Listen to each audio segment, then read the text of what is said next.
उद्योग या धड्याच्या पुढच्या विभागामध्ये आता आपण प्रवेश करतोय. चला तर आता आपला पुढचा मुद्दा म्हणजे भौगोलिक स्पष्टीकरण. तर औद्योगिक विकासामुळे अनेक फायदे होतात. तसंच त्याचबरोबर औद्योगिकरणाच्या काही समस्या सुद्धा आहेत. तर काय बघूया आता. औद्योगिकरणामुळे एखाद्या प्रदेशामध्ये युवकांना रोजगार तर मिळतोच, तसंच दरडोई उत्पन्न वाढवण्यास सुद्धा मदत होते.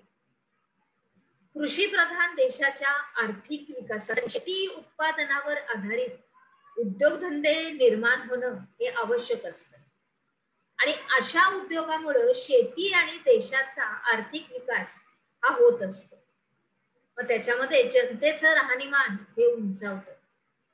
माहिती तंत्रज्ञान उद्योग ह्याच्यामध्ये आपण थोडस आठवूया की माहिती मिळवण्याची साधनं कोणती आणि अगदी जलद गतीनं माहिती ही आपल्याला कोणत्या कोणत्या माध्यमाद्वारे मिळते. मग त्याच्यामध्ये आपल्याला काय काय बघा, व्हॉट्सअप आहे, फेसबुक आहे, गुगल ऍप आहे इत्यादी कशांच्या आधारे चालतात. बरोबर. आता पुढे बघितलं तर माहिती तंत्रज्ञान ही आजच्या युगातली एक महत्वपूर्ण अभियांत्रिकी शाखा आहे आणि या शाखेतलं कामकाज हे संगणकाद्वारे चालतं, म्हणजे कम्प्युटरद्वारे. आणि या उद्योगामध्ये भारतानं चांगली प्रगती साधली आहे. याचं प्रमुख कारण म्हणजे या उद्योगामध्ये कार्यरत असलेलं कुशल मनुष्यबळ हे होय. आलं लक्षात? तर मग या उद्योगामध्ये तांत्रिक माहिती शोधायची, मिळवायची, त्याचं विश्लेषण करायचं, स्पष्टीकरण करायचं, त्यांना संग्रहित करायचं आणि आलेखाच्या स्वरूपात त्यांना मांडायचं. बरोबर आहे?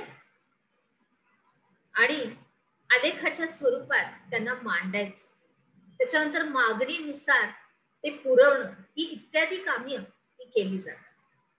आता ही सर्व माहिती इंटरनेटच्या द्वारे, संगणक आहे, मोबाईल आहे इत्यादी साधनाद्वारे संपूर्णपणे हाताळली जाते आणि या सर्वांसाठी विशिष्ट संगणक प्रणाली निर्माण करणं हा सुद्धा या उद्योगाचा एक प्रमुख भागच आहे.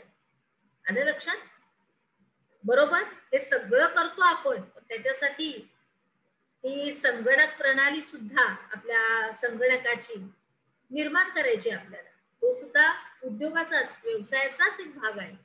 मग आज संगणक आणि तंत्रज्ञानाचा वापर हा वाढलेला आहे. काय आहे? वाढलेला आहे.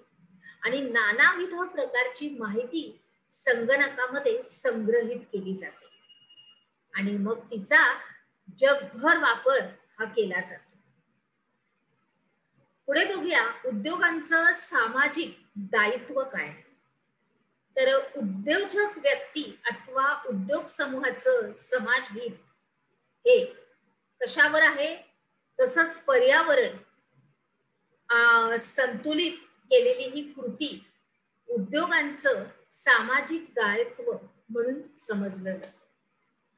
आता समाजाप्रती आपली जबाबदारी अथवा सामाजिक बांधिलकीतून समाजातील गरजू व्यक्ती किंवा संस्था असतील त्यांना मदत करून समाज हितोपयोगी अशी कार्य करणं हे आवश्यक आहे.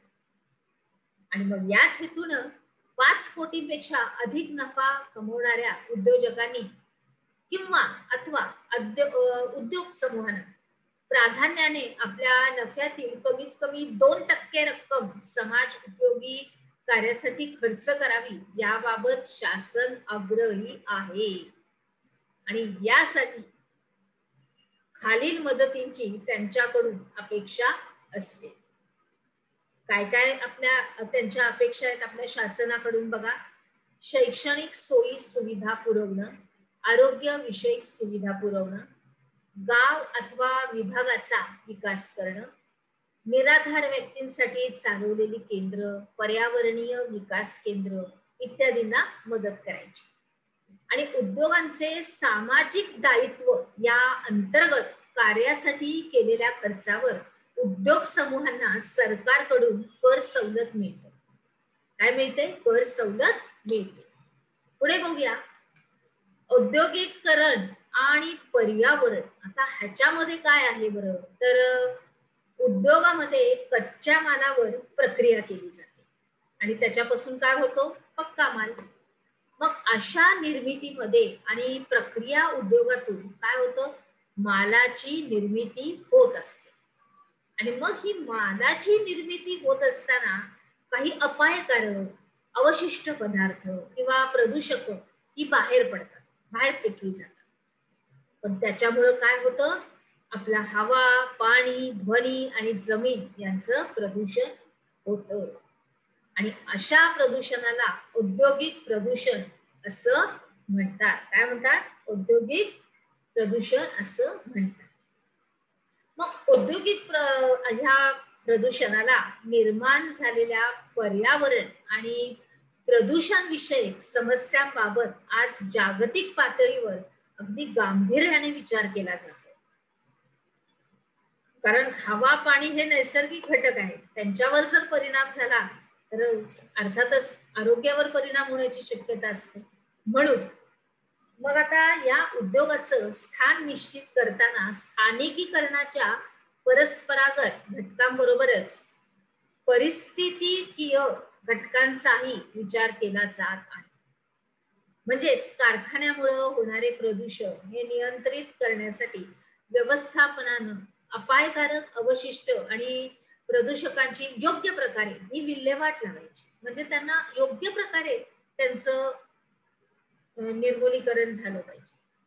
आता इंधनाची बचत करणाऱ्या या वाहनांची आणि यंत्रसामुग्रीची निर्मिती केली पाहिजे. प्रदूषक नियंत्रण, नैसर्गिक संसाधनाचे संधारण, पर्यावरण व्यवस्थापन योजना इत्यादी घटक हे विचारात घेणं आवश्यक आहे. बरोबर.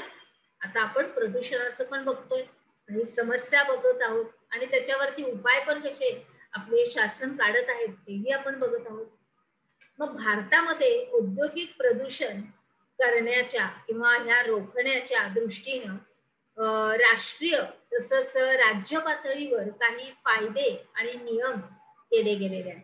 मग ते कोणते आहेत? तर जल आणि वायू प्रदूषण हे नियंत्रण कायदा केलेला आहे. पर्यावरण संरक्षण आहे. संसाधरण आपला कायदा आहे. तसंच भारत शासनाचं केंद्रीय प्रदूषण नियंत्रण मंडळ म्हणजेच प्रदूषणाविषयक कामकाज हे बघितलं जातं आणि या संदर्भातील काही कायद्याचे उल्लंघन करणाऱ्या कारखान्याच्या व्यवस्थापनाला जबाबदार या शिक्षेस पात्र असे ठरतात. शासनाने आपल्याला काय नियम दिलेले आहेत ते आपल्याला योग्यरित्या पालन केलेच पाहिजे. आता एक छोटीशी फीत आहे तुम्हाला, की तुम्ही आपल्या पाठ्यपुस्तकामध्ये सुद्धा बघू शकता. पहा बरे जमते का? अर्थात आपला भूगोलाचा गोल म्हणजेच आपला नकाशा काका पण आहेत आपल्या बरोबर, तुमच्या बरोबर. बरोबर. पुढे जाऊया.